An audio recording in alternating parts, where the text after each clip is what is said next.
Compré boletos a París por 3.800 euros para celebrar nuestro aniversario número 15. Salí del trabajo 3 horas antes, con el sobre dorado en mi bolsillo y el corazón acelerado.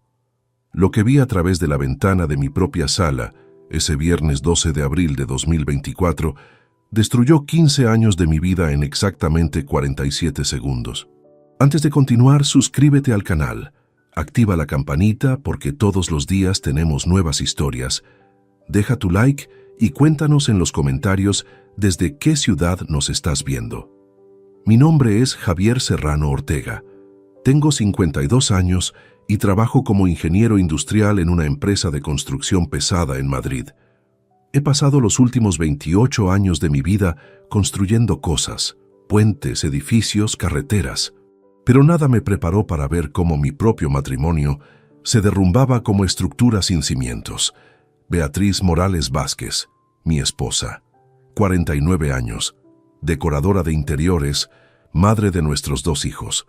Nos conocimos en octubre de 2008 en la inauguración de un complejo residencial donde yo había supervisado la obra y ella había diseñado los interiores. Recuerdo perfectamente ese día. Llevaba un vestido color vino, el cabello recogido en un moño elegante, y cuando sonrió al verme entrar, sentí que el mundo se detenía. Nos casamos 10 meses después, el 10 de agosto de 2009. Una ceremonia pequeña en una finca a las afueras de Madrid, solo familiares cercanos y amigos íntimos. Marcos Delgado Ruiz, mi mejor amigo desde la universidad, fue mi padrino. 20 años de amistad en ese momento. 20 años de confidencias, de celebrar triunfos juntos, de apoyarnos en los momentos difíciles. Han pasado exactamente 15 años desde aquella ceremonia. 15 años, 8 meses y 2 días para ser precisos. Y durante las últimas 6 semanas, yo había estado planeando algo especial. El martes 26 de marzo de 2024, durante mi hora de almuerzo, entré a la agencia de viajes Premium Tours en el centro de Madrid. La mujer detrás del mostrador, una señora de unos 60 años llamada Dolores, me recibió con una sonrisa profesional. «Buenos días, ¿en qué puedo ayudarle?» «Quiero organizar un viaje sorpresa para mi esposa», le dije, sintiendo una emoción casi adolescente. «Nuestro aniversario de bodas es en agosto, pero quiero adelantar la celebración. Algo especial, algo que ella nunca olvide». Dolores ajustó sus gafas y abrió un catálogo grueso sobre el escritorio. «¿Tiene algún destino en mente?» «París», respondí sin dudarlo. «Siempre ha querido ir a París. Lo menciona cada vez que vemos alguna película ambientada allá. Dice que quiere caminar por los Campos Elíseos, subir a la Torre Eiffel al atardecer, tomar café en Montmartre». Durante las siguientes 2 horas, Dolores y yo diseñamos el viaje perfecto. Vuelos en primera clase con Air France, salida el viernes 19 de abril, regreso el miércoles 24. 5 días completos. Hotel boutique en el barrio latino, cerca de Notre Dame. Desayunos incluidos, cena romántica en restaurante con vista a la Torre Eiffel, ya reservada para la primera noche. El costo total, 3.800 euros. «Es una inversión considerable», comentó Dolores mientras preparaba los documentos. «Ella vale cada céntimo», respondí, y lo decía completamente en serio. Beatriz había sido mi compañera, mi confidente, la madre de mis hijos. Adrián, de 23 años, estudiando arquitectura. Lucía, de 19, en su segundo año de psicología. Ambos buenos chicos, responsables, cariñosos. Firmé los papeles, pagué con mi tarjeta personal y Dolores me entregó un sobre dorado elegante con los boletos impresos y toda la información del viaje. «Su esposa es muy afortunada», me dijo al despedirse. Salí de esa agencia sintiendo que hacía lo correcto. 15 años de matrimonio merecían algo memorable. Durante las siguientes 2 semanas, guardé el secreto como un tesoro. Cada vez que Beatriz mencionaba casualmente que nuestro aniversario se acercaba, yo sonreía con complicidad interna. Ella no tenía idea de lo que le esperaba. El jueves 11 de abril, decidí que el viernes sería el día perfecto para revelar la sorpresa. No quería esperar hasta agosto. Quería ver su rostro iluminarse de felicidad lo antes posible. Esa noche, durante la cena, Beatriz estaba distraída. Revisaba su teléfono móvil constantemente, algo que había comenzado a hacer con más frecuencia en los últimos meses. ¿Todo bien en el trabajo?, le pregunté. Ella levantó la vista rápidamente, casi sobresaltada. Sí, solo una cliente complicada. Ya sabes cómo son. No pensé mucho en ello en ese momento. Beatriz siempre había sido dedicada a su trabajo, a veces demasiado. El viernes 12 de abril de 2024 amaneció soleado. Día perfecto.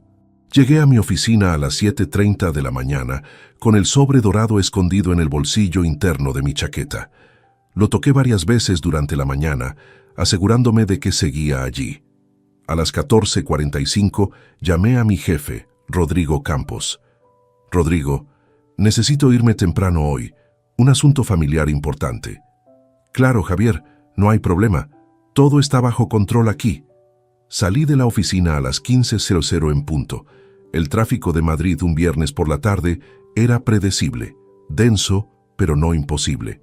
Conduje los 23 kilómetros hasta nuestra casa en las afueras, con el corazón acelerándose a cada kilómetro. Nuestra casa, un chalet de 2 plantas que habíamos comprado en 2012, cuando Adrián tenía 11 años y Lucía 7. Jardín amplio, garaje para 2 coches, sala luminosa con ventanales grandes que daban al jardín trasero. Estacioné mi Audi gris en la entrada a las 15:27. Vi el coche de Beatriz, un BMW blanco, estacionado en su lugar habitual. Perfecto. Estaba en casa. Tomé el sobre dorado, cerré la puerta del coche y caminé hacia la entrada principal con una sonrisa que no podía contener. Y entonces, justo antes de meter la llave en la cerradura, escuché algo que me hizo detenerme. Risas. Risas que venían de la sala. La voz de Beatriz y otra voz. Una voz masculina, profunda, familiar, demasiado familiar. Mi mano se quedó suspendida en el aire, a centímetros de la cerradura. Las risas continuaban. No eran risas casuales de conversación educada. Eran risas íntimas, el tipo de risa que compartes con alguien cuando te sientes completamente cómodo, completamente libre. Di un paso atrás, 2 pasos, 3. Mi cerebro trabajaba en cámara lenta, procesando información que aún no quería aceptar como real. Caminé hacia la izquierda, donde el ventanal grande de la sala daba al jardín lateral. Había arbustos altos de lavanda que Beatriz había plantado el verano pasado, lo suficientemente altos para ocultarme, pero lo suficientemente espaciados para ver a través de ellos hacia el interior. Me agaché ligeramente, posicionándome detrás del arbusto más denso. El sol de media tarde creaba un ángulo perfecto. Yo podía ver hacia adentro con claridad, pero desde la sala sería difícil notar mi presencia en el exterior. Lo que vi me vació los pulmones de aire. Beatriz estaba sentada en nuestro sofá gris, el sofá que habíamos elegido juntos en IKEA hace 4 años. El sofá donde habíamos visto películas en familia, donde los niños se acurrucaban cuando eran pequeños, donde yo me quedaba dormido los domingos por la tarde. Y junto a ella, tan cerca que sus piernas se tocaban, estaba Marcos Delgado Ruiz, mi mejor amigo, el padrino de mi boda, el hombre que había estado en mi vida durante 20 años. Beatriz llevaba puesto un vestido azul claro que yo no recordaba haberle visto antes. Su cabello castaño caía suelto sobre sus hombros. Tenía la cabeza ligeramente inclinada hacia atrás, riendo por algo que Marcos acababa de decir. Marcos tenía su brazo extendido sobre el respaldo del sofá, detrás de los hombros de mi esposa.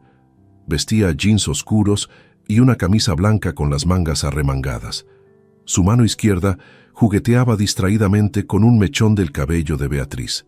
Sentí que mis piernas comenzaban a temblar. La conversación entre ellos era inaudible desde mi posición, pero podía leer sus expresiones. La forma en que Beatriz lo miraba no era la mirada de una amiga, no era la mirada de alguien siendo cortés con el amigo de su esposo. Era la mirada que ella solía dirigirme a mí hace años, cuando nos conocimos, cuando todo era nuevo y emocionante y lleno de posibilidades. Marcos dijo algo más, Inclinándose hacia ella, Beatriz dejó de reír. Su expresión cambió. Se volvió seria, intensa.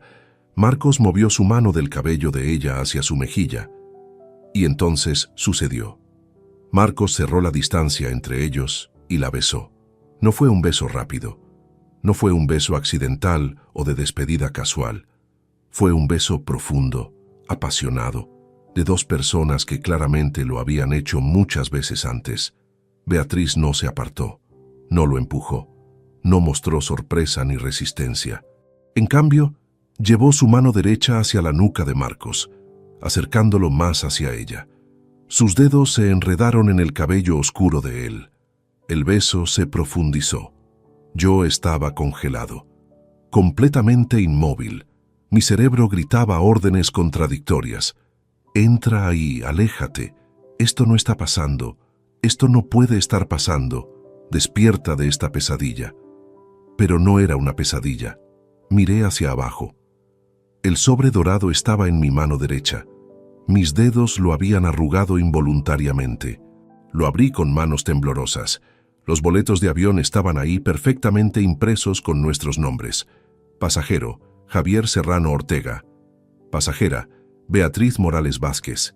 Destino, París, Francia. Fecha de salida, 19 de abril de 2024. París, la ciudad del amor, la ciudad de los sueños, la ciudad que mi esposa decía que quería visitar desde que era una niña. Volví a mirar a través del ventanal. Marcos y Beatriz se habían separado del beso, pero sus frentes seguían tocándose. Él le decía algo al oído. Ella sonreía con los ojos cerrados, una expresión de pura felicidad en su rostro, una felicidad que yo ya no le provocaba. ¿Cuánto tiempo llevaba esto sucediendo? ¿Semanas? ¿Meses? ¿Años?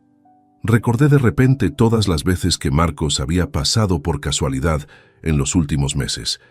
La barbacoa de enero, donde se quedó hasta medianoche. La cena de marzo, cuando Beatriz insistió en invitarlo porque estaba pasando por un mal momento con su esposa. Las llamadas telefónicas que ella recibía y salía al jardín para contestar en privado. Las piezas comenzaban a encajar en un rompecabezas que yo había sido demasiado ciego, demasiado confiado, demasiado estúpido para ver. Mi teléfono móvil estaba en el bolsillo izquierdo de mi pantalón. Lo saqué. Mis manos temblaban tanto que casi lo dejo caer. Abrí la cámara con dedos torpes y tomé 3 fotografías a través del ventanal. No sabía por qué lo hacía. Instinto, quizás. Necesidad de tener prueba de que esto era real, no una alucinación. En la tercera fotografía, Marcos tenía su mano en el muslo de Beatriz. Ella tenía su cabeza apoyada en el hombro de él, en mi propio sofá, en mi propia casa, mientras yo venía con boletos a París en el bolsillo. El sobre dorado se sentía ahora como un objeto pesado, un recordatorio físico de mi ingenuidad. 3.800 euros, 2 semanas de planificación secreta, ilusión de sorprenderla, de ver su rostro iluminarse de felicidad. Miré el reloj en mi muñeca. Las 15:32. Había estado agachado detrás de este arbusto durante exactamente 5 minutos. Se sentían como 5 horas. Marcos se puso de pie del sofá. Por un segundo de pánico puro, pensé que me había visto. Retrocedí instintivamente, casi tropezando con mis propios pies, pero él no miró hacia la ventana. En cambio, extendió su mano hacia Beatriz, ayudándola a levantarse. Se dirigían hacia las escaleras, hacia el segundo piso, hacia nuestro dormitorio. No podía seguir mirando, no podía quedarme allí un segundo más. Retrocedí hacia el camino de entrada, manteniéndome agachado hasta estar fuera del rango de visión de las ventanas. Mi respiración venía en jadeos cortos y superficiales. Sentía náuseas. Llegué a mi coche, abrí la puerta, me dejé caer en el asiento del conductor, y ahí, sosteniendo el sobre dorado arrugado con boletos a una ciudad que ya nunca visitaríamos juntos, comencé a entender que los últimos 15 años de mi vida habían sido una mentira. Arranqué el motor sin saber a dónde iría. Solo sabía que no podía quedarme allí. No podía entrar a esa casa. No podía subir esas escaleras. No podía ver lo que estaba a punto de suceder en la habitación donde mis hijos habían sido concebidos. Salí del camino de entrada despacio, sin acelerar bruscamente, sin hacer ruido que pudiera alertarlos de mi presencia. Giré a la izquierda en la calle principal y conduje. Simplemente conduje. No tenía destino, no tenía plan. Mis manos sujetaban el volante con fuerza mecánica, mientras mi cerebro intentaba procesar lo que acababa de presenciar. El tráfico de Madrid pasaba a mi alrededor como un borrón irrelevante. Luces rojas, verdes, amarillas. Frené cuando debía frenar. Avancé cuando debía avanzar. Autómata funcionando en piloto automático. El sobre dorado descansaba en el asiento del pasajero, acusándome con su sola presencia. 40 minutos después, me encontré en el mirador del faro de Moncloa, sin recordar conscientemente haber tomado esa ruta. El estacionamiento estaba prácticamente vacío. Era viernes por la tarde y la mayoría de la gente estaría en bares, restaurantes, comenzando su fin de semana con alegría y normalidad. Cosas que yo ya no reconocía como parte de mi realidad. Apagué el motor. El silencio dentro del coche era absoluto y ensordecedor al mismo tiempo. Podía escuchar mi propia respiración, irregular, superficial, como si hubiera corrido un maratón. Tomé el sobre dorado, lo abrí nuevamente. Los boletos seguían ahí, burlándose de mí con su promesa de felicidad que nunca se cumpliría. Vuelo a AFI 801, salida, 19 de abril, 06:45 horas, Madrid-Barajas. Hotel Le Petit Madeleine, 5 noches. Suite con vista a la Torre Eiffel. Cena romántica incluida. Restaurant Le Jules Verne, Torre Eiffel nivel 2, romántica. ¿Qué palabra más vacía ahora? Mis dedos comenzaron a rasgar el papel, despacio al principio. El primer desgarro atravesó mi nombre impreso. El segundo atravesó el nombre de Beatriz. El tercero dividió la palabra París por la mitad. Y entonces algo dentro de mí se rompió completamente. Rasguñé los boletos con furia ciega. Los rompí en pedazos cada vez más pequeños. Fragmentos de papel cayeron sobre mis piernas, sobre el asiento, sobre el suelo del coche como confeti macabro de una celebración que jamás existiría. Por primera vez en años, sentí lágrimas quemando mis ojos. No lágrimas silenciosas y dignas. Sollozos que salían desde algún lugar profundo de mi pecho, sacudiéndome los hombros, haciéndome doblarme sobre el volante. Lloré por el hombre que había sido esa mañana. Un hombre que creía en su matrimonio. Un hombre que planeaba sorpresas románticas. Un hombre que confiaba en su esposa y en su mejor amigo. Ese hombre había muerto a las 15:32 de la tarde, detrás de un arbusto de lavanda mirando a través de una ventana. No sé cuánto tiempo estuve allí. Pudo haber sido 10 minutos. Pudo haber sido una hora. El sol comenzaba a descender hacia el horizonte cuando finalmente levanté la cabeza y limpié mi rostro con el dorso de las manos. Los pedazos rotos de los boletos cubrían el interior del coche. Los reuní con manos temblorosas, metiéndolos todos de vuelta en el sobre dorado. No sabía por qué los guardaba, quizás como evidencia, quizás como recordatorio de mi estupidez. Saqué mi teléfono móvil del bolsillo. La pantalla mostraba las 16:43. También mostraba 3 llamadas perdidas de Beatriz. 3 llamadas. ¿Me había visto? ¿Había notado mi coche en la entrada? ¿O simplemente estaba verificando dónde estaba su esposo idiota mientras ella subía las escaleras con su amante? No escuché los mensajes de voz. No podía. No todavía. En cambio, busqué otro nombre en mis contactos. Un nombre que no había marcado en casi 6 meses. Ernesto Gil Navarro. Mi primo segundo por parte de madre. 58 años. Abogado especializado en derecho familiar. Nos habíamos distanciado un poco en los últimos años. Vida ocupada, familias ocupadas, pero siempre habíamos mantenido respeto mutuo. El teléfono sonó 4 veces antes de que contestara. «Javier, qué sorpresa. ¿Cómo estás?» Abrí la boca para responder con las palabras automáticas. «Bien, gracias». Pero lo que salió fue un sonido quebrado que apenas parecía lenguaje humano. «Javier, ¿qué pasa? ¿Estás bien?» «Ernesto, Mi voz sonaba extraña para mis propios oídos, ronca, destrozada. Necesito ayuda. Necesito ayuda legal. Hubo un silencio breve al otro lado de la línea. Cuando Ernesto habló nuevamente, su tono había cambiado completamente. Profesional, enfocado. Dime dónde estás. Mirador de Moncloa, estacionamiento. No te muevas. Estaré allí en 20 minutos. Ernesto. Tragué saliva con dificultad. Acabo de descubrir que Beatriz me está siendo infiel. Con Marcos, mi mejor amigo Marcos. Los vi juntos en mi casa hace una hora. Otro silencio, más largo esta vez. No digas nada más por teléfono, dijo Ernesto finalmente. Su voz era calmada pero firme. No vuelvas a casa todavía. No les llames. No les envíes mensajes. Espérame allí. Voy en camino. ¿Por qué no debo? Porque ahora mismo estás en shock y podrías hacer o decir algo que complique las cosas legalmente después. Confía en mí, Javier. He manejado docenas de casos como este. Espérame. 20 minutos. Colgó antes de que pudiera responder. Me quedé sentado en el coche, rodeado de fragmentos de papel que alguna vez representaron un futuro feliz. Mi teléfono vibró nuevamente. Otra llamada de Beatriz. La ignoré. Miré las fotografías que había tomado a través del ventanal. Ahí estaban, Marcos y Beatriz, el beso, las manos entrelazadas, la intimidad evidente entre dos personas que claramente habían cruzado todas las líneas imaginables. Evidencia digital de una traición que mi cerebro aún luchaba por aceptar como real. 17 minutos después, un Mercedes negro se estacionó junto a mi Audi.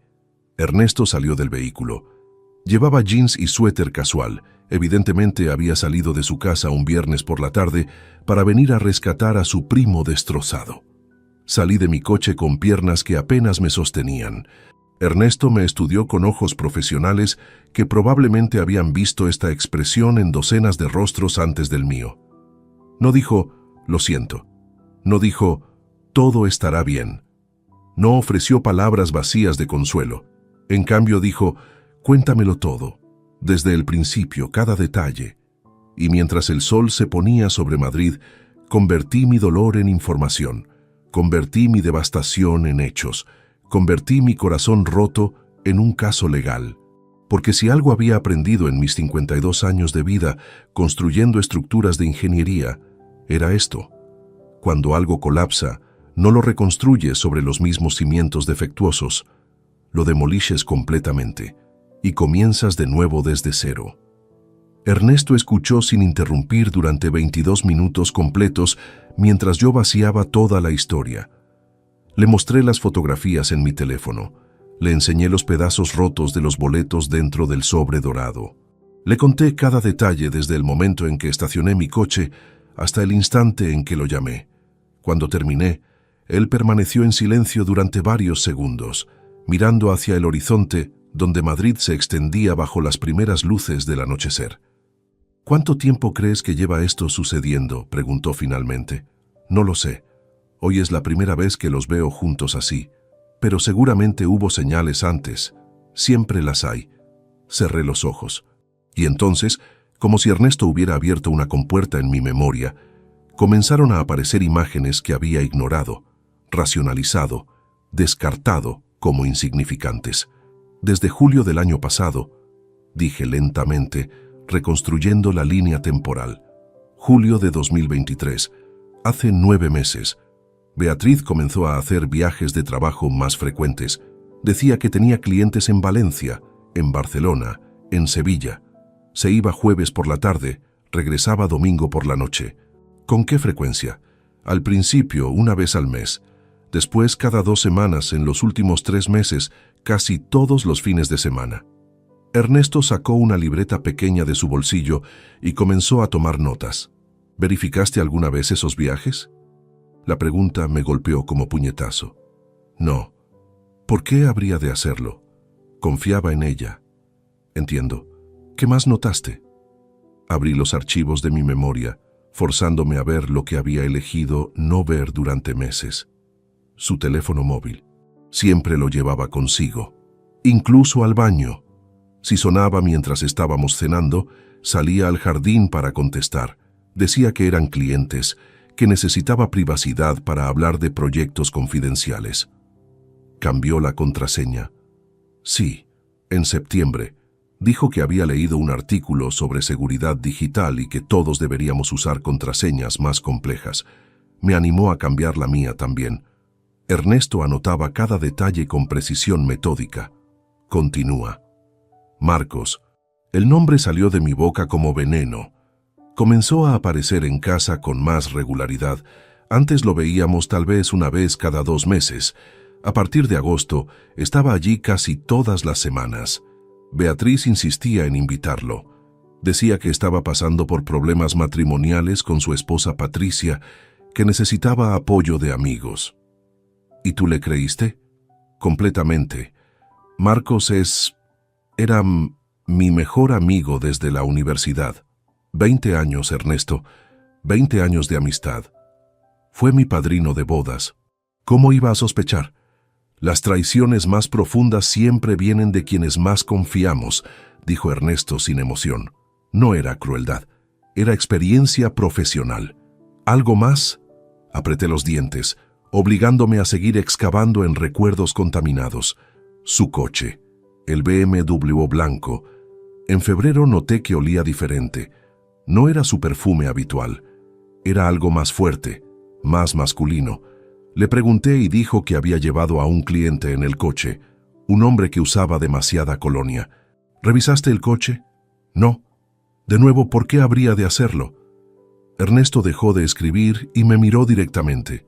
Javier, voy a decirte algo importante y necesito que lo entiendas claramente. Lo que sientes ahora es shock, rabia, dolor.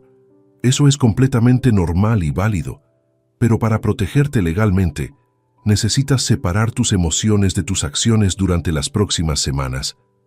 ¿Qué quieres decir? Quiero decir que no puedes confrontarlos todavía. No puedes entrar a esa casa gritando, haciendo acusaciones, exigiendo explicaciones. Eso solo les dará tiempo para borrar evidencia, coordinar historias, prepararse legalmente.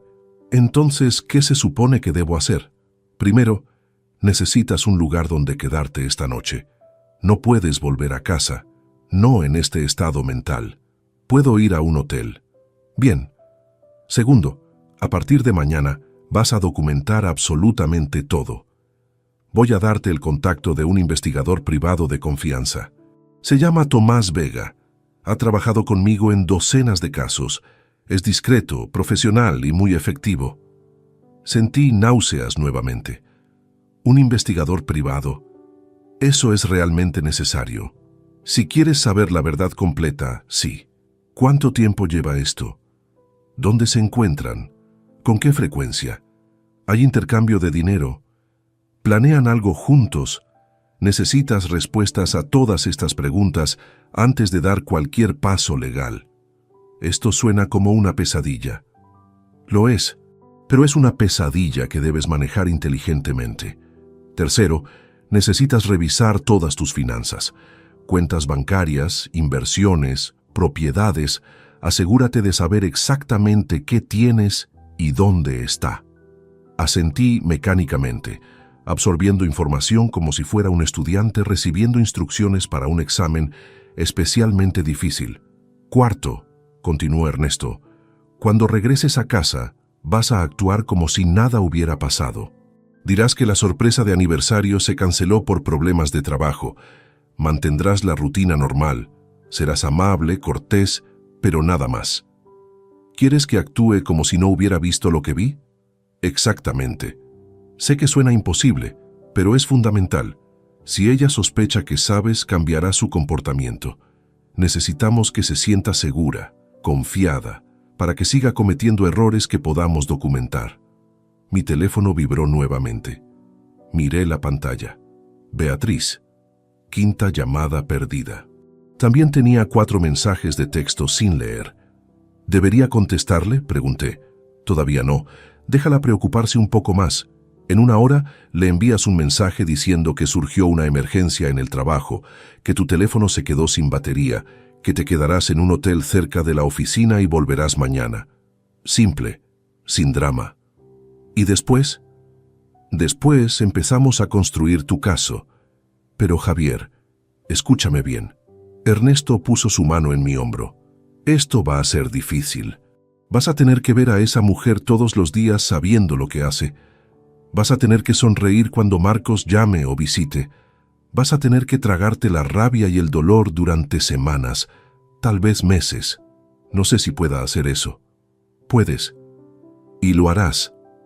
Porque la alternativa es actuar impulsivamente ahora y perder ventaja legal después. En un divorcio, especialmente cuando hay infidelidad involucrada, quien tiene más información y más preparación, gana. ¿Entiendes? Respiré profundo. El aire frío de la noche llenó mis pulmones. Entiendo. Bien, ahora vete a un hotel. El Meliá Avenida de América está a 15 minutos de aquí. Regístrate, dúchate, ordena comida al cuarto. Mañana por la mañana nos reunimos en mi oficina. 9 de la mañana. Te presentaré a Tomás y comenzaremos el proceso formalmente. Nos separamos en el estacionamiento. Ernesto se fue en su Mercedes negro. Yo me quedé sentado en mi Audi gris durante 5 minutos más, mirando el sobre dorado en el asiento del pasajero. 3.800 euros en pedazos. 15 años de matrimonio convertidos en mentira. Un mejor amigo transformado en traidor. Arranqué el motor y conduje hacia el hotel, sin saber todavía que lo peor estaba por descubrirse. El sábado 13 de abril, pasé todo el día en la habitación 407 del Hotel Meliá Avenida de América. No comí, no encendí la televisión. Simplemente me senté en el borde de la cama, mirando las paredes blancas, mientras mi cerebro procesaba y reprocesaba las imágenes que no podía borrar. A las 9 de la mañana del domingo, tal como habíamos acordado, me reuní con Ernesto en su oficina del centro. El edificio estaba vacío y silencioso. Solo estábamos nosotros dos y un hombre de unos 40 años que Ernesto presentó como Tomás Vega. Tomás era delgado, de estatura mediana, con gafas de montura metálica y una expresión que transmitía eficiencia tranquila, nada dramático, nada como los investigadores de las películas. «Señor Serrano», dijo estrechando mi mano firmemente, «Ernesto me ha puesto al tanto de su situación. Lamento que esté pasando por esto». Durante las siguientes 2 horas, repetí mi historia una vez más. Tomás tomó notas exhaustivas, hizo preguntas específicas sobre horarios, rutinas, patrones de comportamiento. Me pidió acceso a registros telefónicos, extractos bancarios, cualquier documentación que pudiera ser relevante. «Necesito que entienda algo importante», dijo Tomás cuando terminamos. «Mi trabajo es obtener información, hechos verificables, pero lo que descubra podría ser peor de lo que ya sabe. ¿Está preparado para esa posibilidad? Ya vi a mi esposa besando a mi mejor amigo en mi propia casa. ¿Qué podría ser peor que eso?» Tomás intercambió una mirada con Ernesto. La duración del engaño, la profundidad de la planificación, descubrir que esto no fue un error impulsivo, sino algo calculado y sostenido durante mucho tiempo. Eso suele ser más doloroso que el acto inicial. Asentí sin palabras. Firmé los contratos. Transferí el adelanto de honorarios. Tomás me aseguró que comenzaría el lunes mismo. El domingo por la tarde, Ernesto me llevó a tomar café en una terraza cercana. Necesitaba prepararme mentalmente para lo que vendría después, volver a casa y actuar como si mi mundo no hubiera colapsado. «Cuando llegues esta noche, mantén todo simple», me instruyó.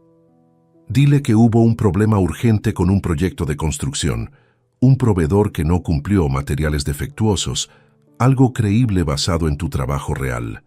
Te quedaste en hotel cerca de la oficina para resolver el problema temprano el lunes.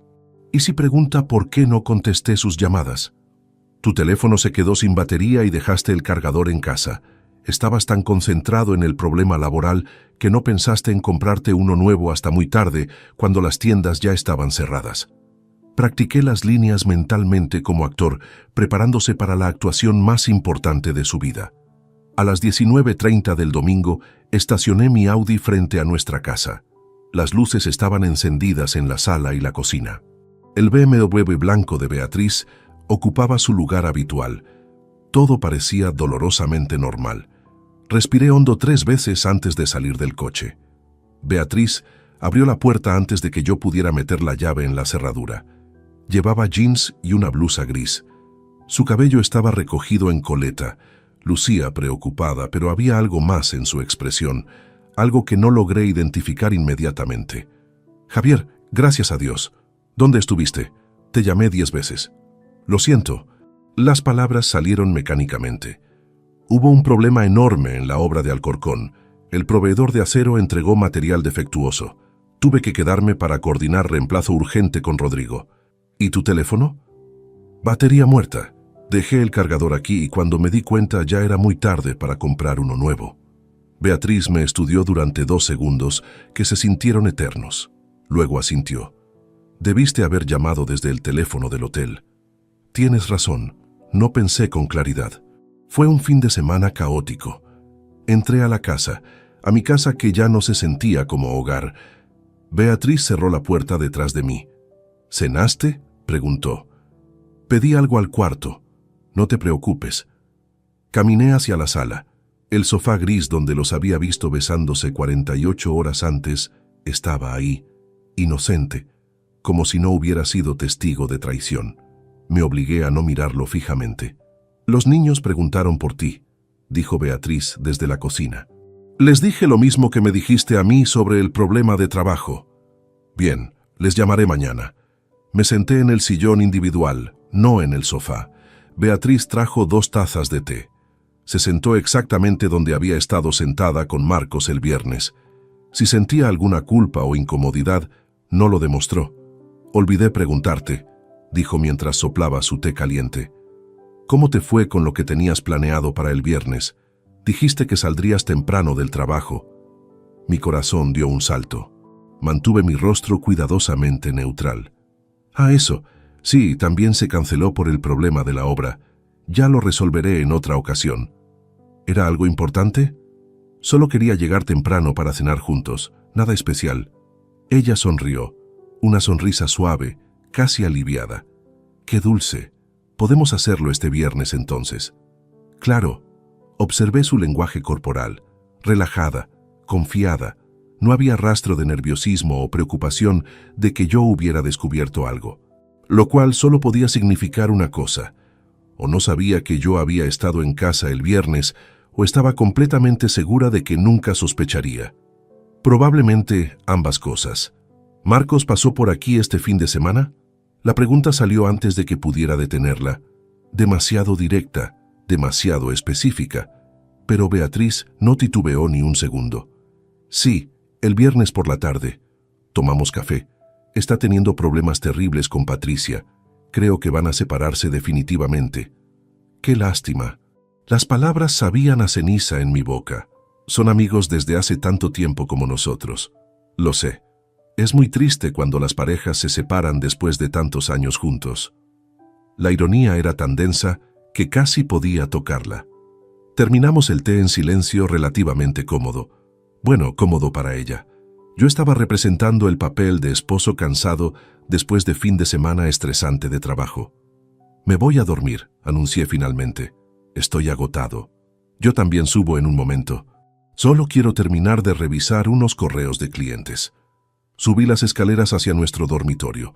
La cama estaba perfectamente hecha. Sábanas limpias, todo impecable. Me pregunté si había cambiado las sábanas después del viernes, si Marcos había estado en esta cama, en mi cama.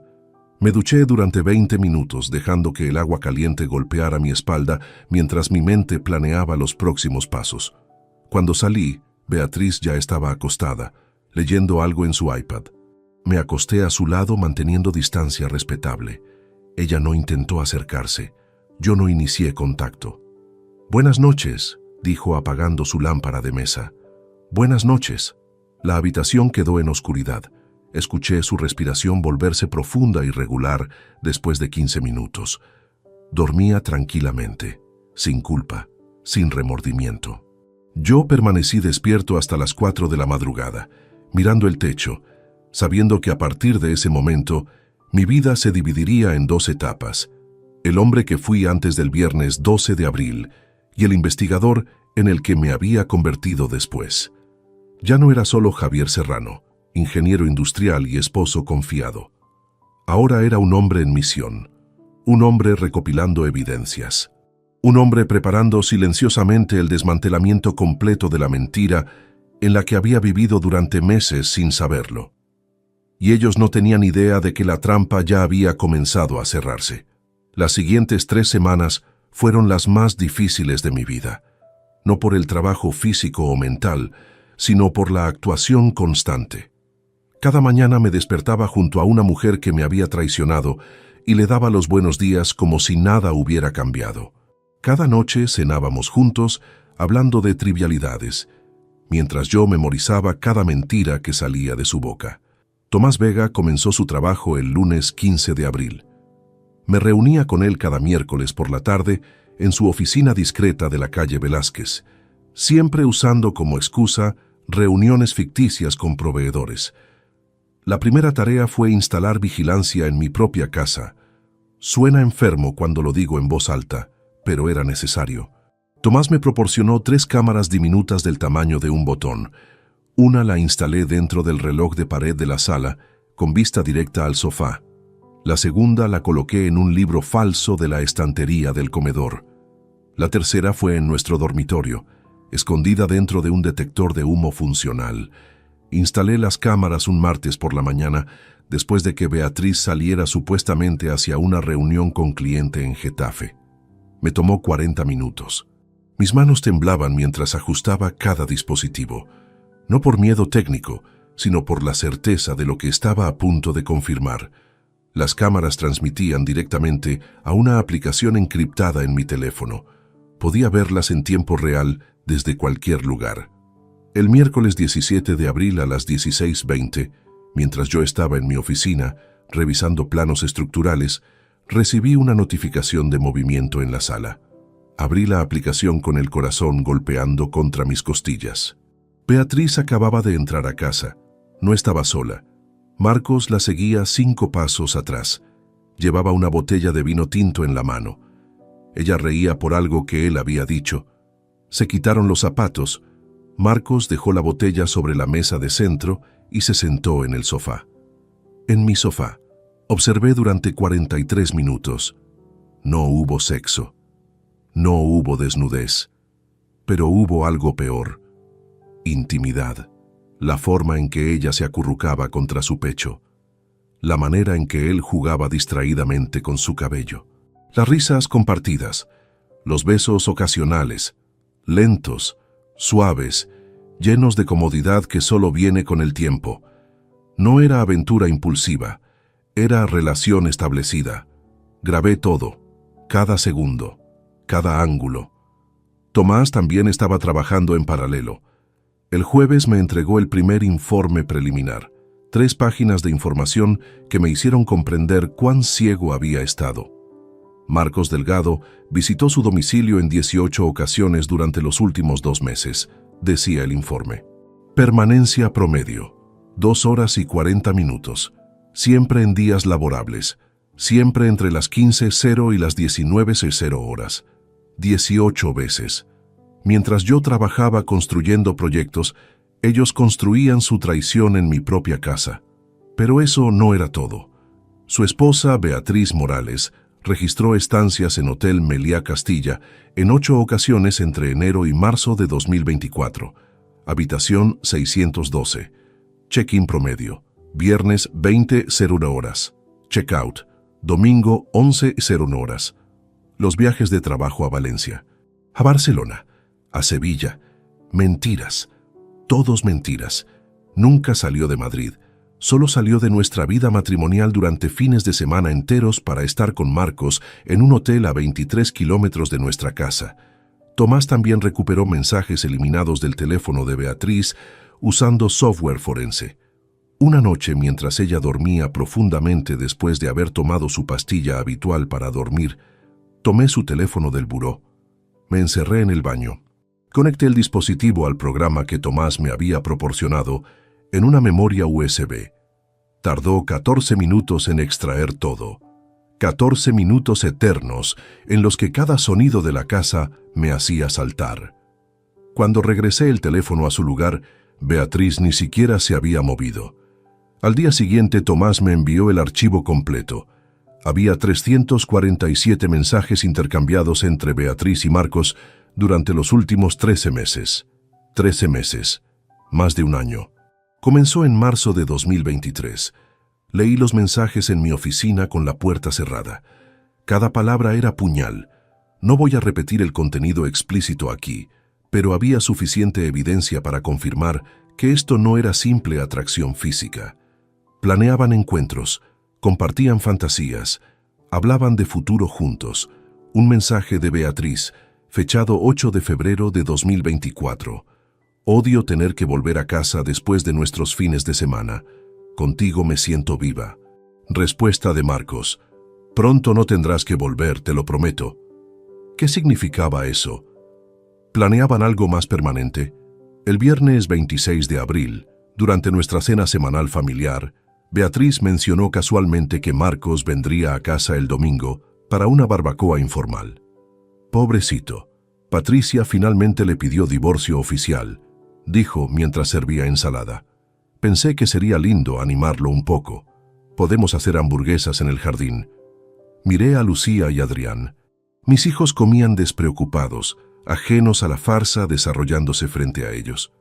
Claro, respondí con voz neutral. Sin problema. Beatriz sonrió. Gracias, amor. Eres tan comprensivo. Esa palabra, comprensivo, como si fuera virtud en lugar de ignorancia. El domingo 28 de abril, Marcos llegó a las 13:01. Estreché su mano en la puerta. Sonreí. Le ofrecí cerveza. Actuamos como los amigos que supuestamente éramos. Mientras yo asaba hamburguesas en la parrilla, observé cómo Beatriz y Marcos interactuaban. Eran cuidadosos, profesionales, mantenían distancia física apropiada. No había miradas demasiado prolongadas, nada que los niños pudieran notar. Pero yo sabía lo que ocultaban, y eso hacía cada sonrisa, cada risa compartida, cada gracias, Beatriz, casual de Marcos, absolutamente insoportable. Adrián y Marcos hablaron sobre arquitectura durante 20 minutos. Mi hijo admiraba su trabajo. Lo veía como mentor. No sabía que ese mentor estaba acostándose con su madre. Cuando todos se fueron, incluyendo los niños que regresaron a sus respectivos apartamentos, Beatriz limpió la cocina tarareando melodía alegre. Fue una tarde linda, comentó. Marcos parecía mejor, ¿no crees? Sí, mucho mejor. Esa noche, acostado en la oscuridad junto a ella, calculé mentalmente. 13 meses de engaño, 347 mensajes recuperados, 18 visitas documentadas, 8 fines de semana en hotel, incontables mentiras, y ella dormía tranquilamente, respiración profunda, conciencia limpia. ¿Cómo se hace eso? ¿Cómo se traiciona a alguien durante más de un año y se duerme sin remordimiento? Mi teléfono vibró silenciosamente. Mensaje de Tomás. Tenemos suficiente para proceder legalmente, pero hay algo más que necesita ver. Podemos reunirnos mañana. Algo más. Siempre había algo más. Respondí. De acuerdo, 9 de la mañana. Guardé el teléfono, miré el techo. 3 semanas de investigación habían confirmado lo peor. Pero aparentemente, todavía faltaba descubrir algo que Tomás consideraba importante. Y tenía la sensación de que cuando lo descubriera, los 13 meses de infidelidad parecerían solo el principio. El lunes 29 de abril, llegué a la oficina de Tomás Vega exactamente a las 9 de la mañana. Él ya me esperaba con un folder marrón sobre su escritorio. Su expresión era más seria de lo habitual. Siéntese, Javier. Lo que voy a mostrarle cambia completamente el panorama de este caso. Abrió el folder. Dentro había documentos legales, extractos bancarios y fotografías de pantalla de correos electrónicos. Su esposa y Marcos Delgado no solo mantienen una relación extramatrimonial, comenzó Tomás.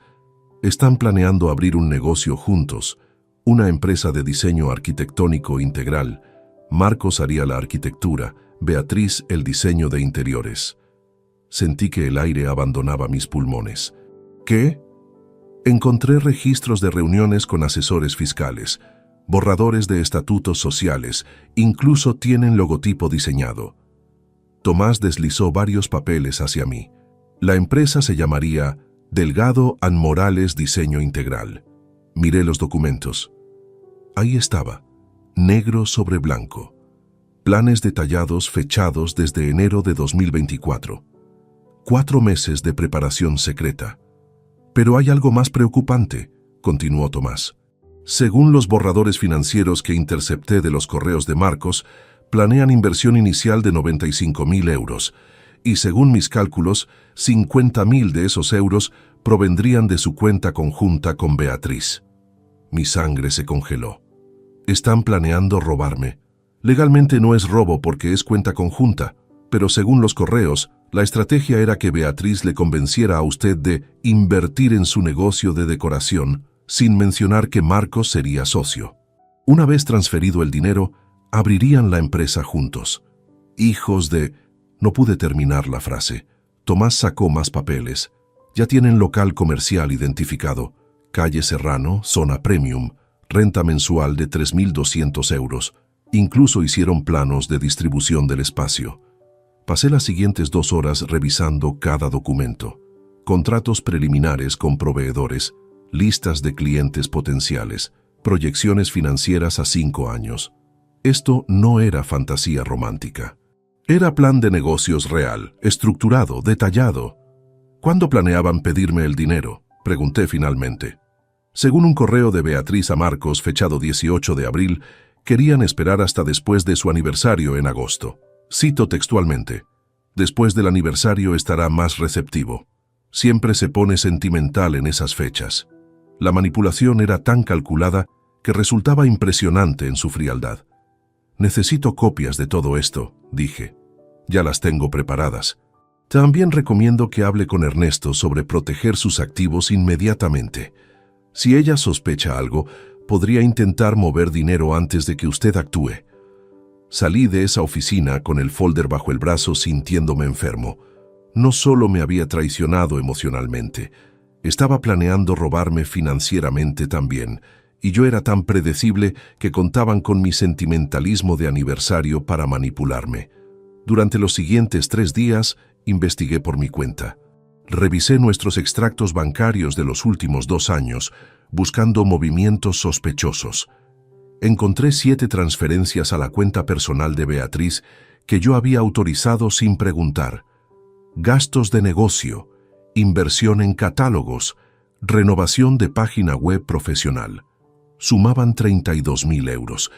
32.000 euros que probablemente ya estaban reservados para la empresa con Marcos. El jueves 2 de mayo cometí un error. Era medianoche.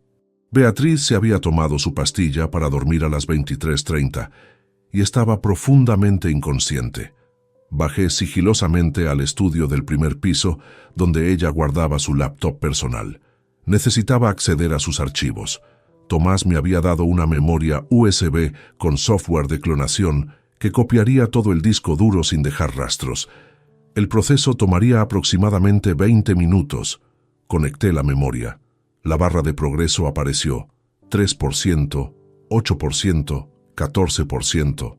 Yo estaba sentado en su silla, iluminado apenas por el resplandor de la pantalla, cuando escuché pasos en las escaleras. Mi corazón se detuvo. Los pasos se acercaban. No tenía tiempo de cerrar todo. La barra marcaba 31%. Necesitaba al menos llegar a 100%, o el software dejaría rastros detectables. La puerta del estudio se abrió. Beatriz apareció en el umbral, despeinada, entrecerrada los ojos por el sueño. Llevaba su pijama azul claro. «Javier, ¿qué haces?» Mis manos se movieron instintivamente hacia el teclado, colocándose sobre las teclas como si hubiera estado escribiendo. La memoria USB estaba en el puerto lateral, parcialmente oculta por el ángulo de mi cuerpo. «No podía dormir», dije con voz que esperaba sonara natural. «Problema con un informe de trabajo. Necesito la impresora, y la mía se quedó sin tinta». Ella parpadeó lentamente. todavía medio dormida por efecto de la pastilla. «¿A medianoche? Tengo que entregar esto mañana a primera hora. Lo siento, no quería despertarte». Beatriz se apoyó contra el marco de la puerta. Miró la pantalla. Yo había cerrado la ventana del software de clonación, pero había sido lo suficientemente rápido. Alcanzó a ver algo. «¿Qué estás imprimiendo?» «Mierda, no estaba imprimiendo nada». «Todavía estoy revisándolo», improvisé. «Errores de cálculo en especificaciones de materiales. Ya sabes cómo es Rodrigo con los detalles». Ella asintió despacio. Demasiado despacio.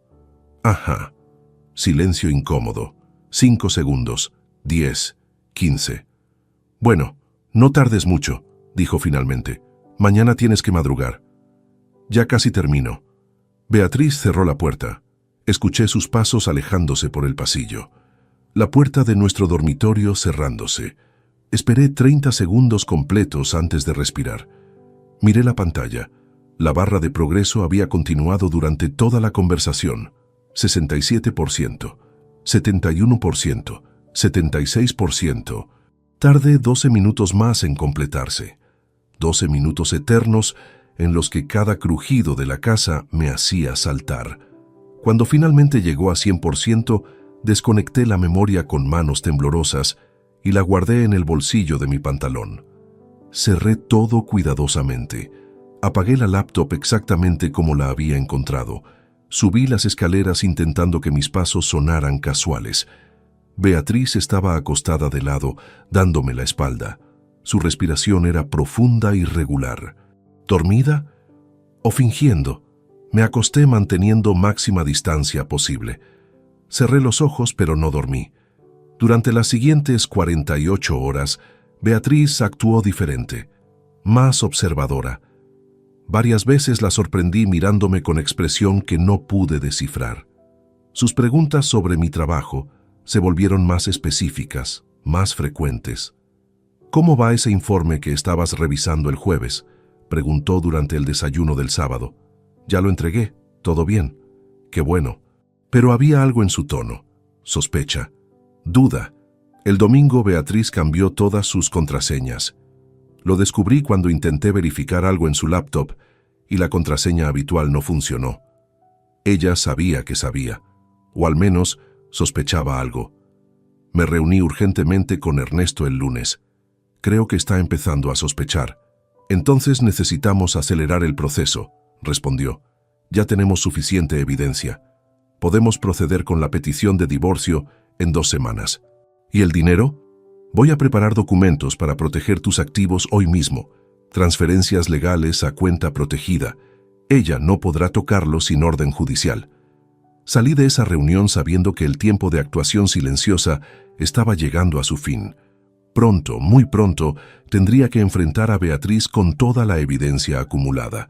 Pero antes de ese confronto, necesitaba asegurarme de que mis hijos conocieran la verdad, y esa conversación sería la más difícil de todas. El martes 7 de mayo, Tomás me citó nuevamente en su oficina. Cuando llegué había otra persona esperando. Una mujer de unos 40 años, con traje gris y maletín de cuero. «Javier, ella es Cristina Mendoza», presentó Tomás. «Auditora forense especializada en fraude financiero». Cristina estrechó mi mano con firmeza profesional. «Señor Serrano, he revisado toda la documentación que Tomás me proporcionó. Necesito hacerle algunas preguntas sobre sus finanzas familiares». Durante la siguiente hora, Cristina diseccionó metódicamente cada aspecto de nuestras cuentas conjuntas, propiedades, inversiones. Sus preguntas eran precisas como bisturí. ¿Firmó usted algún documento dándole poder legal a su esposa sobre cuentas específicas? No, que yo recuerde. ¿Tiene acceso ella a sus claves bancarias digitales? Tenemos cuenta conjunta. Ambos tenemos acceso. Cristina intercambió mirada significativa con Tomás. Eso es problema. Técnicamente, ella puede retirar hasta el 50% del saldo sin su autorización. Mi estómago se contrajo. ¿Cuánto hay en la cuenta conjunta actualmente? Según el extracto que me proporcionó Tomás, 183.000 euros. 183.000 euros, años de ahorros, bonificaciones, inversiones cuidadosas. Si ella sospecha que usted sabe algo, continuó Cristina, podría vaciar su mitad mañana mismo. 91.500 euros desaparecerían legalmente. ¿Qué puedo hacer? Necesita mover su dinero a cuenta protegida antes de iniciar procedimientos de divorcio. Ernesto puede preparar los documentos legales, pero debe hacerse inmediatamente. Esa tarde, Ernesto y yo visitamos 3 bancos diferentes. Abrimos cuentas nuevas solo a mi nombre. Transferimos estratégicamente fondos de manera que no levantara alarmas inmediatas. 90.000 euros distribuidos en 3 instituciones financieras distintas. AC pregunta por las transferencias. Consulté a Ernesto mientras firmábamos el último documento. Dile que estás diversificando inversiones por recomendación de tu asesor financiero. Es respuesta técnica que suena aburrida y convincente. También revisamos las propiedades. La casa estaba a nombre de ambos, comprada en 2012 por 240.000 euros. Ahora valía aproximadamente 310.000. Teníamos 2 apartamentos de inversión en Móstoles, también a nombre conjunto, valorados en 120.000 cada uno. En divorcio estándar, todo se divide 50-50, explicó Ernesto. Pero con evidencia de infidelidad y fraude planeado, podemos argumentar por división más favorable, 60-40 en su favor posiblemente, especialmente si demostramos que ella planeaba usar fondos maritales para negocio con su amante. Llegué a casa esa noche físicamente exhausto, pero mentalmente alerta. Beatriz estaba en la cocina preparando cena, pasta con salsa de tomate. El olor me recordó cenas familiares de años anteriores, cuando todo era real, o cuando yo creía que era real. ¿Cómo estuvo tu día?, preguntó mientras revolvía la salsa. Reuniones aburridas con proveedores, lo habitual. No me miró directamente. Durante la cena, observé su lenguaje corporal. Estaba distraída. Revisaba su teléfono cada 3 minutos. Algo la preocupaba. ¿Todo bien?, pregunté. Sí, solo cliente complicado. Quiere cambiar todo el diseño de su sala después de que ya ordenamos los muebles. Mentira. Reconocía sus mentiras ahora, el tono ligeramente más agudo, la forma en que evitaba contacto visual directo. Mi teléfono vibró. Mensaje de Tomás. «Urgente, llámame». «Disculpa, tengo que contestar esto», dije levantándome de la mesa. Salí al jardín y marqué el número de Tomás. «Javier, intercepté correos nuevos hace 1 hora. Beatriz y Marcos aceleraron sus planes. Quieren abrir la empresa en junio, no agosto. ¿Por qué el cambio?» «No estoy seguro, pero hay correo de Marcos diciendo: creo que deberíamos movernos más rápido. No me gusta cómo Javier me miró el domingo. ¿Sucedió algo durante la barbacoa?». Recordé el momento. Marcos había tocado brevemente el hombro de Beatriz al pasar junto a ella. Yo lo había observado tal vez 2 segundos más de lo normal. ¿Había sido tan obvio? Puede que haya mantenido contacto visual un poco más de lo casual, admití. Están nerviosos, lo cual significa que debemos actuar pronto. ¿Ya habló con sus hijos? Todavía no. Javier, escúcheme. Necesita hablar con Adrián y Lucía antes de que Beatriz lo haga. Si ella sospecha confrontación inminente, intentará controlar la narrativa primero. Dirá que usted es paranoico, controlador, que está inventando cosas. Se pondrá a sus hijos en contra antes de que usted tenga oportunidad de mostrarles evidencia. Tenía razón, lo sabía, pero la idea de romper el mundo de mis hijos con esta información me enfermaba. ¿Cuándo sugiere que lo haga? Este fin de semana. Invítelos a almorzar, los 3 solos. Muéstreles lo necesario. No todo, no los detalles explícitos, pero suficiente para que entiendan que esto es real. Colgué y volví adentro. Beatriz había terminado de cenar y lavaba los platos. ¿Trabajo?, preguntó sin voltear. Sí, problema con un proyecto. Esa noche, acostado en la oscuridad, tomé mi decisión. El sábado hablaría con Adrián y Lucía, les mostraría la verdad, y después, muy pronto después, confrontaría a Beatriz con todo. El miércoles 8 de mayo envié mensaje a mis hijos. ¿Pueden almorzar conmigo el sábado? Solo nosotros 3. Necesito hablar con ustedes sobre algo importante. Adrián respondió primero. Claro, papá, ¿todo bien? Lucía, me asustaste. ¿Estás enfermo? No estoy enfermo, solo necesito hablar. Los veo el sábado a las 14:00 en restaurante Casa Lucio. El viernes por la noche, Beatriz mencionó casualmente que saldría el sábado por la tarde con amigas. Compras y café. Probablemente regrese como a las 7. Perfecto, ni siquiera tendría que inventar excusa para salir. El sábado 11 de mayo llegué al restaurante 30 minutos antes. Necesitaba prepararme mentalmente. Ernesto me había dado una memoria USB con carpeta digital conteniendo 18 fotografías de las cámaras ocultas, resumen ejecutivo del investigador privado, copia de los documentos del plan empresarial y extractos de mensajes recuperados, editados para eliminar contenido sexual explícito, pero manteniendo evidencia clara de infidelidad. Adrián llegó puntual a las 14:00. Lucía 3 minutos después. Ambos me abrazaron. Ambos lucían preocupados. «Papá, nos tienes asustados», dijo Lucía tomando asiento. «¿Qué pasa?» Respiré hondo. Este era el momento. No había vuelta atrás. Lo que voy a decirles cambiará cómo ven a su madre. Tengo evidencia de algo que ella ha estado haciendo durante más de un año. Antes de mostrárselas, necesito que sepan que los amo y que nada de esto tiene que ver con ustedes. Adrián y Lucía intercambiaron mirada alarmada. Saqué mi laptop, abrí la carpeta y comencé a destruir su imagen de la familia perfecta que pensaban que teníamos.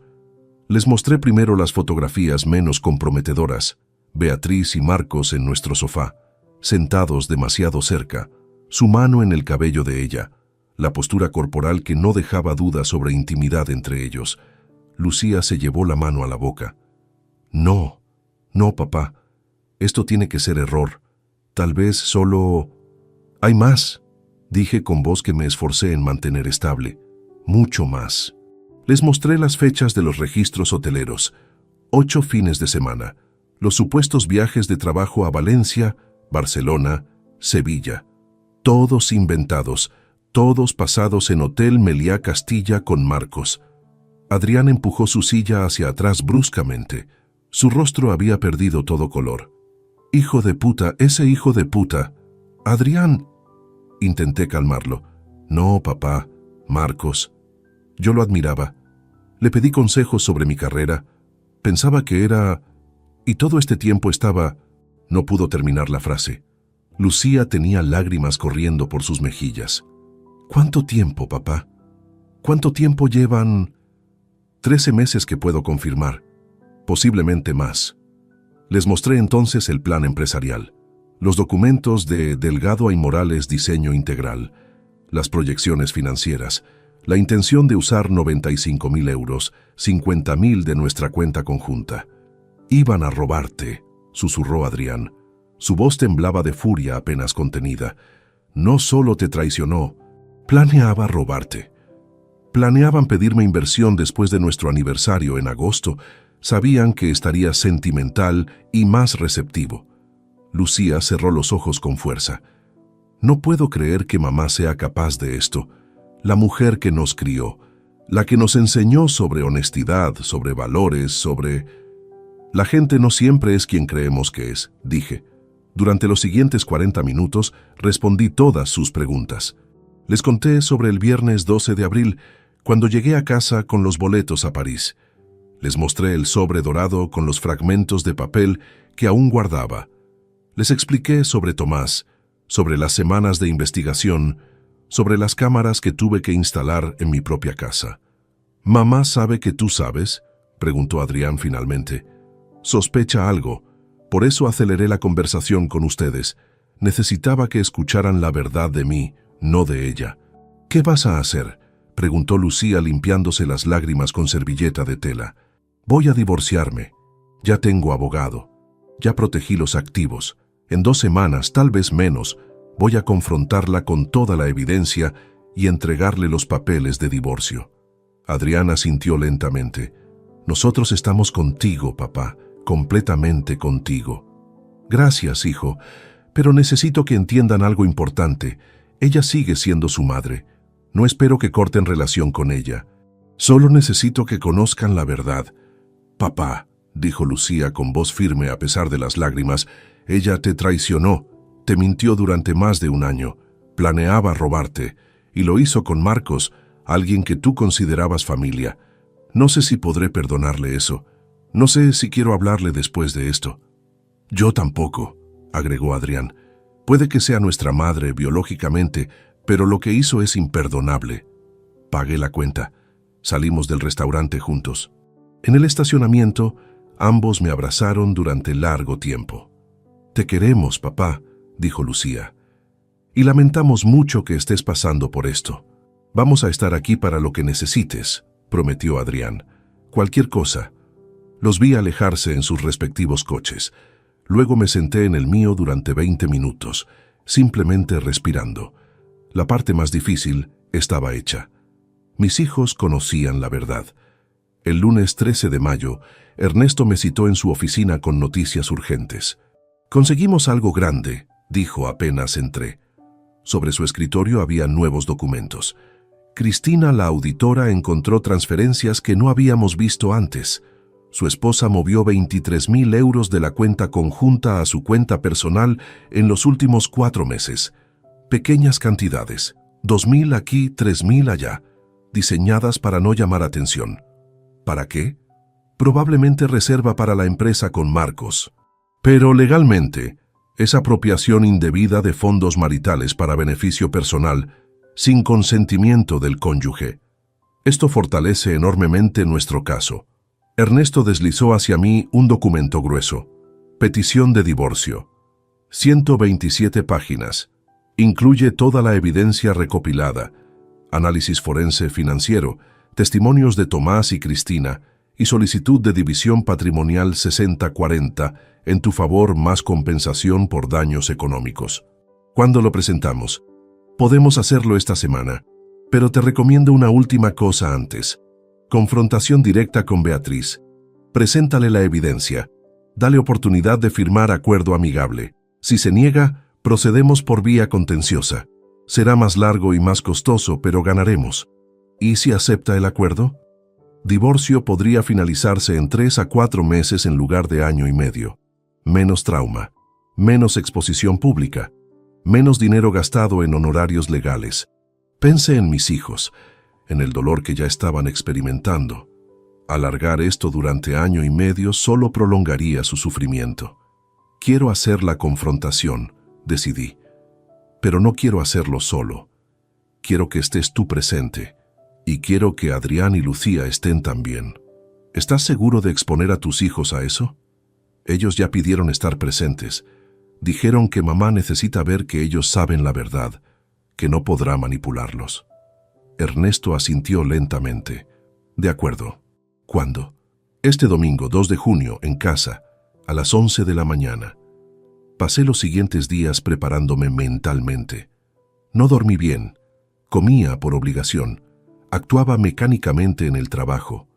Cada noche llegaba a casa y veía a Beatriz moverse por nuestra cocina, nuestra sala, nuestro dormitorio, sabiendo que en días su acceso a todos estos espacios terminaría permanentemente. El jueves 30 de mayo, ella intentó iniciar conversación seria durante la cena. Javier, siento que has estado distante últimamente. ¿Hay algo de lo que quieras hablar? La ironía era tan grotesca que casi me hizo reír. Ella preguntándome si había algo de lo que quisiera hablar. Estoy bien, solo trabajo estresante. ¿Seguro? Porque si hay algo... Dije que estoy bien, Beatriz. Ella no insistió, pero vi preocupación genuina en sus ojos. O tal vez era miedo. Miedo de que su mundo de mentiras estuviera a punto de colapsar. El sábado 1 de junio envié mensaje a mis hijos. Mañana 11 de la mañana. Vengan a casa, es momento. Adrián. Ahí estaremos, papá. Lucía. Lista, te apoyamos. Esa noche, Beatriz y yo nos acostamos en la misma cama por última vez. No lo sabía todavía. Pero yo sí. Mañana todo terminaría, o más precisamente, mañana comenzaría el final. Domingo, 2 de junio de 2024. Desperté a las 6 de la mañana, aunque había programado la alarma para las 7. No pude seguir durmiendo. Beatriz respiraba tranquilamente a mi lado, ajena a lo que este día significaría para ambos. Me duché, Me afeité. Me vestí con la misma meticulosidad con la que había preparado presentaciones importantes de ingeniería. Camisa blanca, pantalones grises, apariencia profesional, controlada. Ernesto llegaría a las 10:30, Adrián y Lucía a las 10:45. Todo estaba coordinado con precisión militar. Beatriz se levantó a las 9. Bajó a la cocina en bata de casa, descalza, el cabello revuelto. Me encontró ya vestido preparando café. «¿Por qué tan elegante un domingo?», preguntó con media sonrisa. «Tenemos visita». «¿Visita? No me dijiste nada. Es reunión familiar importante. Ernesto viene a las 11. Los niños también». Su expresión cambió instantáneamente. La sonrisa desapareció. «¿Reunión familiar? ¿Para qué? ¿Qué está pasando, Javier? Lo sabrás a las 11. «No. Dímelo ahora. Me estás asustando». «A las 11, Beatriz». Intentó presionarme durante los siguientes 90 minutos. Preguntas, exigencias, finalmente súplicas. Yo mantuve silencio absoluto. Cada minuto que pasaba, su nerviosismo crecía visiblemente. A las 10:32, el timbre sonó. Abrí la puerta. Ernesto entró con maletín de cuero negro. Vestía traje completo. Saludó a Beatriz con cortesía fría. «Buenos días, Beatriz». «Ernesto, ¿qué haces aquí? ¿Esto tiene que ver con asuntos legales? Por favor, siéntese en la sala. Todo se explicará cuando lleguen Adrián y Lucía. No voy a sentarme hasta que alguien me diga qué demonios está pasando». En ese momento llegaron nuestros hijos. Entraron juntos. Ninguno saludó a su madre con beso. Ninguno sonrió. Se posicionaron cerca de mí, flanqueándome como guardia silenciosa. Beatriz miró a nuestros hijos, luego a mí, luego a Ernesto. Su rostro había perdido color. «Javier, por favor». «Siéntate», ordené. No fue petición, fue comando. Ella se sentó lentamente en el sillón individual. Ernesto, los niños y yo ocupamos el sofá. El mismo sofá donde había visto a Beatriz besando a Marcos hacía 7 semanas. Ernesto abrió su maletín y sacó folder grueso. Lo colocó sobre la mesa de centro con golpe seco que resonó en el silencio tenso. «Beatriz Morales Vázquez», comenzó Ernesto con voz de abogado experimentado. «Hemos convocado esta reunión para informarle que su esposo, Javier Serrano Ortega, ha iniciado procedimientos de divorcio. El motivo es infidelidad comprobada y apropiación indebida de fondos maritales». «¿Qué?». Beatriz se puso de pie bruscamente. «¿De qué estás hablando? Javier, ¿qué es esto?». «Siéntate», repetí. «No voy a...». «Siéntate ahora o esto se hace mucho más difícil para ti». Algo en mi tono la detuvo. Se sentó. Sus manos temblaban. Abrí mi laptop. La giré hacia ella. En la pantalla apareció la primera fotografía. Ella y Marcos en nuestro sofá. El beso. Sus manos entrelazadas. Fecha y hora impresas en la esquina. 17 de abril de 2024, 16:23. Beatriz se quedó paralizada. Su boca se abrió, pero no salió sonido. «Hay 17 fotografías más», dije. «¿Quieres verlas todas o es suficiente con esta?». «Javier, eso no es... ¿Puedo explicar?». «No hay nada que explicar. Mantuviste relación extramatrimonial con Marcos Delgado Ruiz durante 13 meses. Lo sé. Tengo pruebas». Ernesto deslizó el primer documento hacia ella. Registros hoteleros. Hotel Meliá Castilla. 8 fines de semana entre enero y abril. Habitación 612. Reservada a nombre de Marcos Delgado. Pero registros de cámaras de seguridad confirman que usted entraba con él cada viernes por la noche. Beatriz tomó el documento con manos temblorosas. Sus ojos recorrían las líneas sin realmente leer. «Tus viajes de trabajo», dije. «Valencia, Barcelona, Sevilla, todos inventados. Nunca saliste de Madrid. Solo saliste de nuestro matrimonio». «Papá nos mostró todo», dijo Lucía con voz fría que nunca había usado con su madre. «Sabemos exactamente qué hiciste. ¿Y con quién?». Beatriz miró a sus hijos. Lágrimas comenzaron a caer por sus mejillas. «Niños, yo...». «No nos llames así», interrumpió Adrián. «No después de lo que le hiciste a papá». Ernesto continuó inexorable.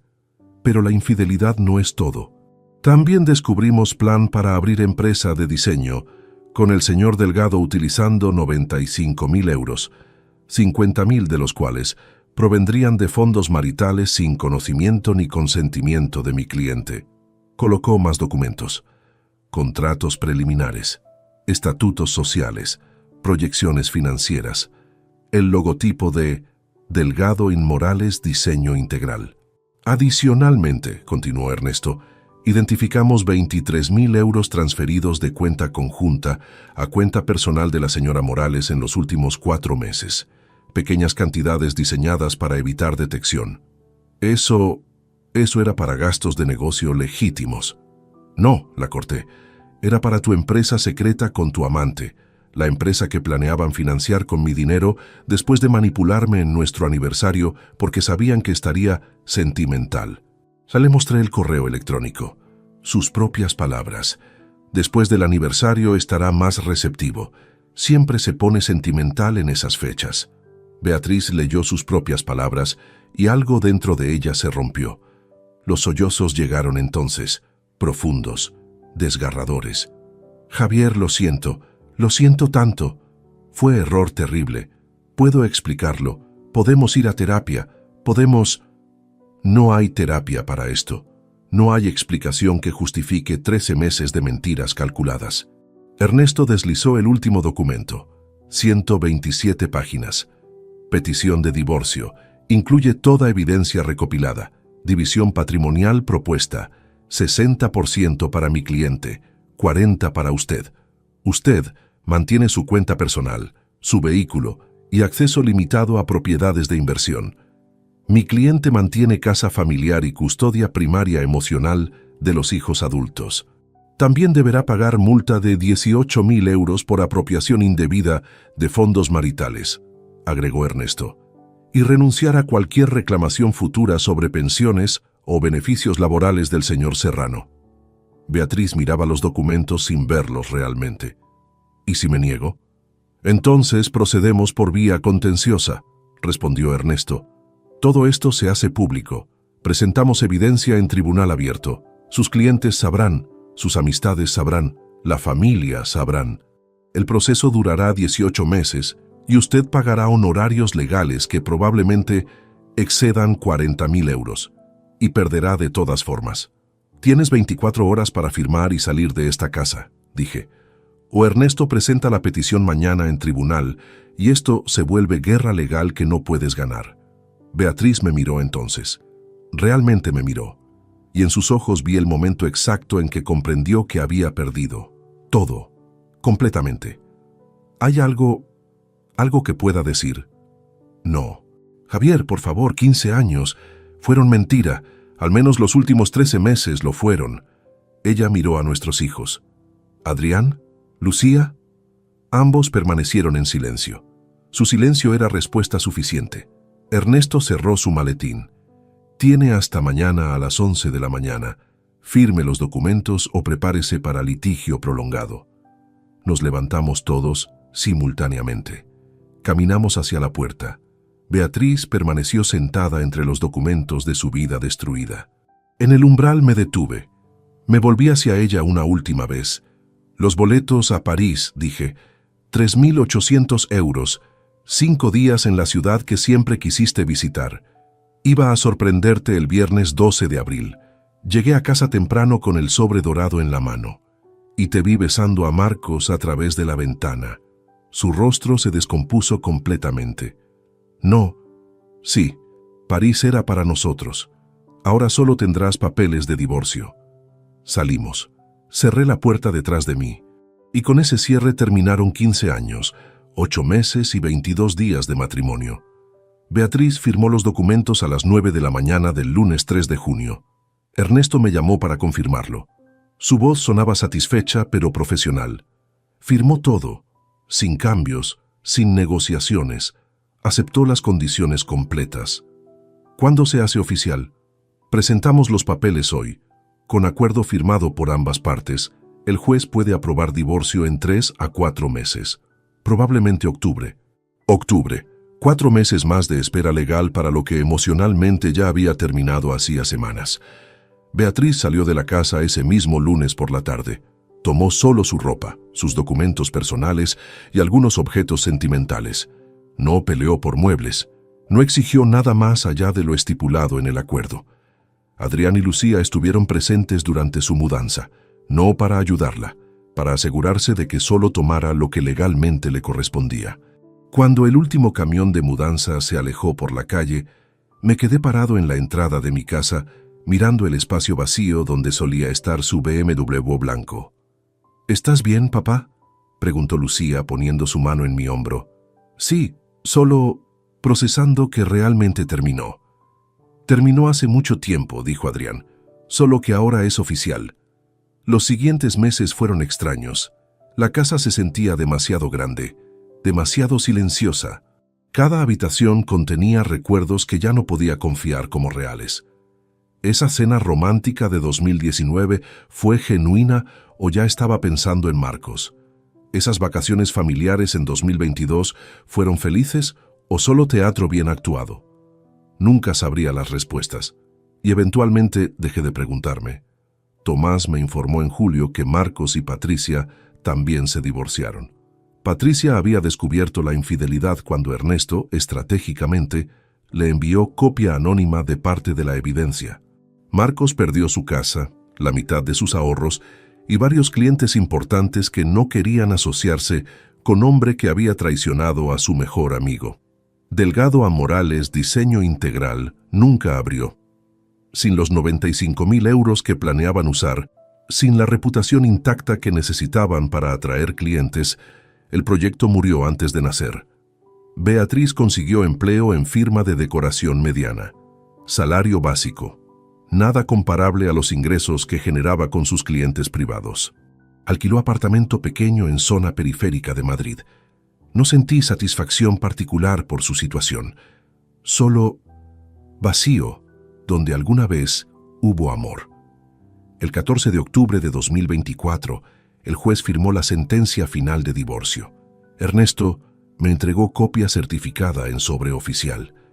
Oficialmente divorciado, anunció. División patrimonial ejecutada según acordado. Ella recibió 40% de bienes liquidables, lo cual asciende a 142.000 euros. Usted mantiene casa valorada en 310.000, más 208.000 en cuentas e inversiones. Total, 518.000 euros para usted, contra 142.000 para ella. ¿Y la multa? Pagada en su totalidad. 18.000 euros transferidos a su cuenta la semana pasada como compensación por apropiación indebida. Matemáticamente, había ganado. Legalmente, había ganado. Moralmente, había ganado. Entonces, ¿por qué me sentía tan derrotado? Adrián y Lucía me visitan cada semana. Cenas de miércoles se volvieron tradición. Ellos hablan con su madre ocasionalmente, llamadas breves cada 2 o 3 semanas. La relación nunca será lo que fue. Algunos puentes, una vez quemados, no se reconstruyen completamente. Volví a trabajar con la misma dedicación de siempre. Proyectos de construcción, puentes, edificios, estructuras sólidas que no colapsan bajo presión. Ojalá los matrimonios fueran tan predecibles como la ingeniería estructural. Hace 3 semanas Lucía sugirió que considerara salir con alguien nuevamente. «Papá, tienes 53 años, no vas a quedarte solo el resto de tu vida». «No estoy listo». «¿Cuándo lo estarás?» No supe responder. Esta mañana, mientras organizaba papeles viejos en mi estudio, encontré el sobre dorado. Lo había guardado en el último cajón de mi escritorio, enterrado bajo manuales técnicos y carpetas de proyectos terminados. Lo abrí. Los pedazos de los boletos a París seguían ahí. Fragmentos de papel que alguna vez representaron sorpresa romántica, ahora solo evidencia física de ingenuidad perdida. Pasajero, Javier Serrano Ortega. Destino, París, Francia.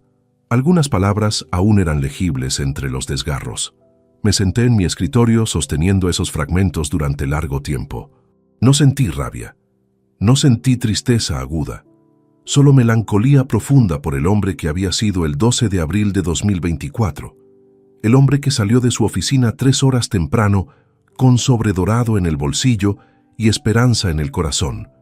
Ese hombre murió detrás de un arbusto de lavanda, mirando a través de una ventana. ¿Conseguí justicia? Sí, absoluta y completamente. ¿Protegí mis activos? Sí. 60% de patrimonio, casa, respeto de mis hijos. ¿Expuse la traición? Sí. Beatriz pagó consecuencias sociales, financieras y familiares. ¿Valió la pena? Esa pregunta es más complicada, porque justicia no devuelve años perdidos. Sentencias de divorcio no borran recuerdos contaminados. Divisiones patrimoniales no llenan camas vacías o cenas solitarias. Gané la guerra. Pero la victoria sabe a ceniza. Esta noche, mientras preparo café en mi cocina silenciosa, observo la sala a través del umbral. El sofá gris sigue ahí. Consideré reemplazarlo docenas de veces. Nunca lo hice. Tal vez porque necesito recordar, necesito la evidencia física de que la traición fue real, no pesadilla inventada. Los boletos rotos a París permanecen en mi cajón, no como trofeo, como recordatorio. Recordatorio de que puedes construir vida entera con alguien, 15 años de matrimonio, 2 hijos, miles de cenas compartidas, y aún así no conocer realmente a la persona durmiendo junto a ti. Recordatorio de que confianza, una vez destruida completamente, nunca se reconstruye de la misma manera. Recordatorio de que algunas ciudades están destinadas a permanecer sin visitar. París todavía existe. Vuelos salen todos los días. Podría comprar boleto mañana mismo si quisiera, pero no lo haré, porque París ya no es solo ciudad, es símbolo de inocencia perdida, de amor que resultó ser mentira, de sorpresa romántica que se convirtió en momento de mayor devastación de mi vida. Algunos destinos se arruinan para siempre, y está bien, he aprendido a vivir con eso. Si te gustó esta historia, dale like al video, suscríbete al canal y comparte tus impresiones en los comentarios. Para escuchar la próxima historia, haz clic en la caja de la izquierda. Gracias por vernos.